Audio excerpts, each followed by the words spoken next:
രാജ്യസഭാ member സഖാവ് ഡബിള റഹീം SFIക്കാരുടെ മുമ്പിൽ ഇതുപോലെ വലിയ പ്രകോപനപരമായ പ്രസംഗം നടത്തി.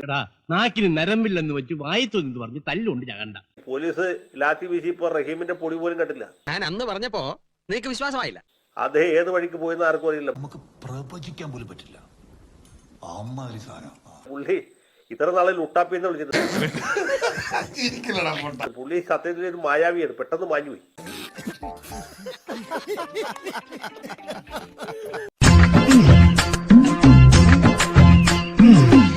അടി കഴിഞ്ഞപ്പോ പുള്ളി കൃത്യമായിട്ട് രംഗത്ത് വരികയും വീണ്ടും വലിയ വീരവാദം പറയുകയും ചെയ്തു. കഴിഞ്ഞ ആഴ്ച നടന്ന കാര്യങ്ങൾ പറഞ്ഞ് നാട്ടുകാരുടെ കാര്യം വലിയ കഷ്ടപ്പാടാണ്. പാവപ്പെട്ടവര് ആ തല്ലുകൊണ്ട് അവരുടെ പുറം പൊളി. ഇതാണ് നടക്കാൻ പോകുന്നത്. ഇനി 5 കൊല്ലത്തേക്ക് ഇതായിരിക്കും. കുലത്തൊഴിൽ ഇയാൾക്ക് മറക്കാൻ പറ്റില്ലല്ലോ. സഖാക്കന്മാരുടെ പുറമെ പോലീസിന്റെ കയ്യും തമ്മിൽ ഒരു വലിയ മത്സരമാണ് നടക്കാൻ പോകുന്നത്. ആരെ തോൽപ്പിക്കും എന്ന കാര്യത്തിൽ. വെറുതെ വഴി നടക്കുന്ന കുറെ ചെറുപ്പക്കാരെ റോട്ടിലിറക്കി തല്ലുകൊള്ളിക്കാനുള്ള പരിപാടിയുടെ തുടക്കമാണിത്. എല്ലാരും കൈവച്ചല്ലോ, ഇനി ആർക്കും പരാതിയില്ലല്ലോ. സഖാക്കന്മാർക്ക് ആർക്കും തല്ലുകൊള്ളുകയില്ല. അയ്യോ, ആര് പറഞ്ഞു പിടിപ്പിച്ചു?